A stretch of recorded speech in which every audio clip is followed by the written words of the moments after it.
Viernes 13 de octubre de 1307 a una fecha grabada a fuego en la historia. Agentes del rey Felipe IV de Francia irrumpen en las encomiendas templarias, detienen a miles de caballeros, incluido su gran maestre, Jacques de Molay.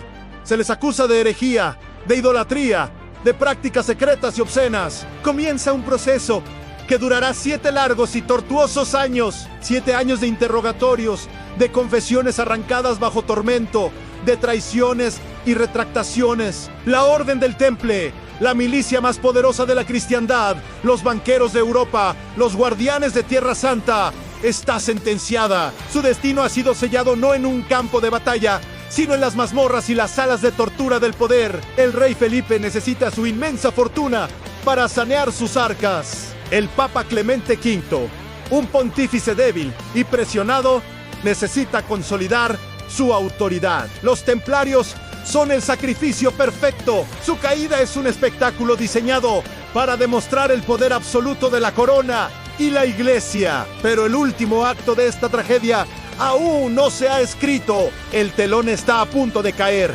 y con él se desatará una sombra que se proyectará sobre sus verdugos durante generaciones. Una sombra nacida de las llamas. Estamos en París en 18 de marzo de 1314. En un pequeño islote del Sena, frente a la Catedral de Notre Dame, se ha levantado una pira. El reo es un anciano de 70 años, debilitado por la prisión y la tortura, pero con la mirada aún firme. Es Jacques de Molay, el 23º y último gran maestre de la Orden del Temple. Junto a él, Geoffroy de Charnay, preceptor de Normandía. Ambos han retirado sus confesiones, proclamando su inocencia, y la de la orden en su sentencia por relapsos es la muerte en la hoguera. La multitud se agolpa en las orillas del río, en silencio. Contemplan el fin de una leyenda. El verdugo prende la leña. Las llamas comienzan a ascender, lamiendo los pies de los condenados. Es entonces, con el humo ahogando el aire y el crepitar del fuego como única música, cuando Jacques de Molay alza la voz. Su grito resuena sobre el silencio de la multitud. No es un grito de dolor, sino una proclama, una citación ante un tribunal mucho más alto que el de los hombres. Su voz, clara y potente, se dirige a sus verdugos, al Papa Clemente V, al rey Felipe IV y al caballero Guillermo de Nagret, el implacable consejero real que orquestó la caída del Temple. Papa Clemente, caballero Guillermo de Nagret, ¡Rey Felipe! Antes de un año, yo os emplazo para que comparezcáis ante el tribunal de Dios, para recibir vuestro justo castigo. ¡Malditos! ¡Malditos! ¡Malditos seáis todos hasta la 13ª generación de vuestro linaje! La profecía o la maldición se había lanzado para los hombres y mujeres de la Edad Media. Las palabras pronunciadas en el umbral de la muerte tenían un peso terrible. ¿Era el delirio de un hombre consumido por el fuego? ¿O era algo más? La respuesta no tardaría en llegar. El primero en caer fue el Papa Clemente V.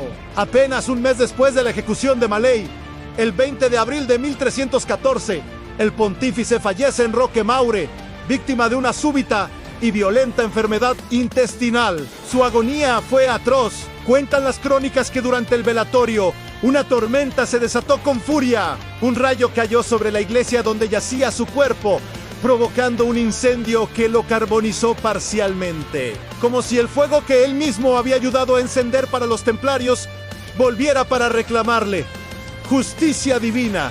O una macabra coincidencia. La primera pieza del dominó había caído. El miedo comenzó a extenderse por la corte de Francia. La maldición del templario ya no era un rumor, sino una sombra tangible que se cernía sobre el trono. El siguiente en la lista de Molay era Guillermo de Nagret, el arquitecto legal de la purga templaria. Pero aquí la historia se vuelve más confusa y siniestra. Nagret, en realidad, había muerto un año antes que el propio Jacques de Molay, en 1313. Entonces, ¿se equivocó el gran maestre en su maldición?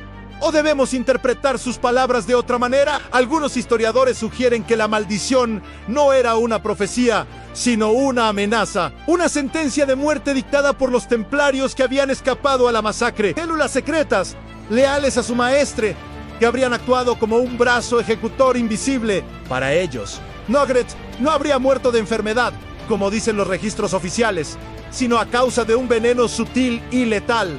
Un ajuste de cuentas metódico y paciente. De ser cierto, la llamada maldición adquiere un cariz mucho más terrenal y aterrador. No sería obra de Dios, sino de hombres movidos por la venganza, hombres entrenados para la guerra y la infiltración, hombres que no tenían nada que perder. La muerte de Nagarit, ya sea por causas naturales o por una mano oculta, cerraba otro capítulo del sangriento legado. Solo quedaba el pez más grande, el rey. El rey Felipe IV de Francia, conocido como el Hermoso, era el monarca más poderoso de su tiempo. Un hombre frío, calculador y devoto hasta el fanatismo. Creía firmemente actuar en nombre de Dios al destruir a los templarios. Pero tras la muerte de Clemente, la inquietud se apoderó de él.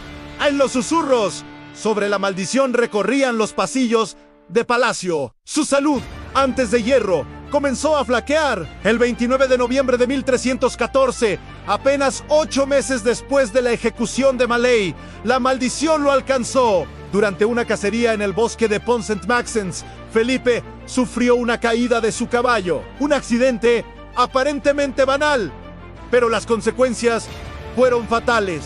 Sufrió un derrame cerebral y quedó paralizado. Tras una breve y terrible agonía, el rey moría sin haber cumplido los 50 años. En menos de un año, los 3 hombres más directamente responsables de la caída del Temple estaban muertos: el Papa, el consejero y el rey.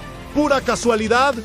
La estadística histórica es caprichosa, pero para la mentalidad de la época, la respuesta era clara. El juicio de Dios se había cumplido. La maldición de Jacques de Maley era real. Pero la maldición no terminaba con Felipe. Se extendía a su linaje. Malditos seáis hasta la 13ª generación.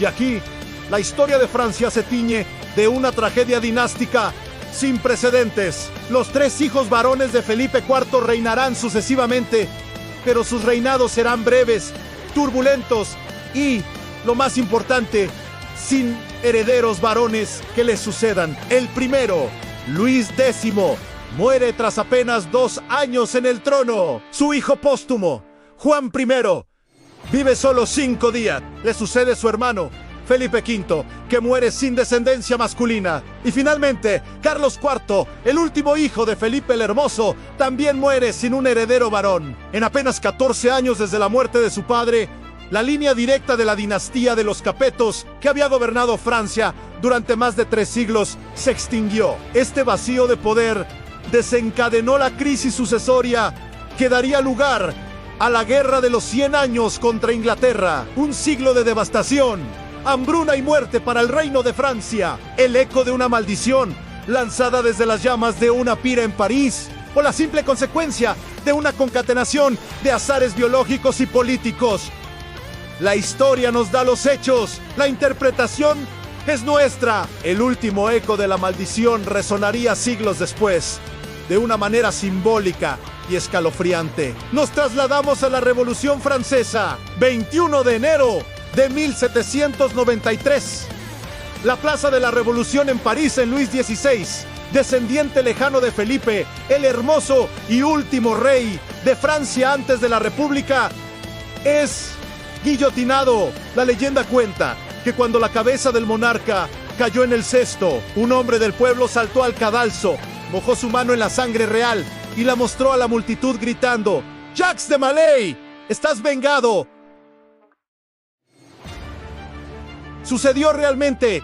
Probablemente no. Es casi seguro una invención del romanticismo posterior, pero el poder de esta imagen es innegable. Conecta 2 puntos distantes de la historia de Francia: la ejecución del último gran maestre templario y la del último rey del antiguo régimen. Un cierre de ciclo perfecto. Un recordatorio de que las acciones del poder, por muy absoluto que parezca, tienen consecuencias imprevisibles. A veces, las maldiciones no necesitan ser sobrenaturales para cumplirse. A veces, la propia historia se encarga de ajustar las cuentas. Entonces, ¿qué fue la maldición templaria? una profecía divina cumplida al pie de la letra, una serie de coincidencias históricas extraordinariamente oportunas o el plan de venganza de una organización secreta que sobrevivió a su propia aniquilación. Quizás la respuesta no sea única. Quizás contenga un poco de todo: la fe en la justicia divina, el azar que gobierna la vida y la muerte, y la voluntad humana de devolver el golpe. Lo que es innegable es el impacto que esta historia ha tenido en nuestro imaginario. La imagen de Jacques de Molay, envuelto en llamas, señalando a sus verdugos y citándolos ante un tribunal superior, es uno de los iconos más poderosos de la historia occidental. Un símbolo eterno de la resistencia frente a la tiranía. Un recordatorio de que ninguna fortuna ni ningún trono pueden comprar la impunidad para siempre. El fuego se extinguió aquella tarde en el Sena, pero las palabras pronunciadas en él siguen resonando casi 700 años después, planteándonos la misma pregunta: ¿fue casualidad o fue justicia? Gracias por acompañarnos en este viaje. Si te fascina la historia y sus misterios, no olvides suscribirte y activar las notificaciones. ¡Hasta la próxima!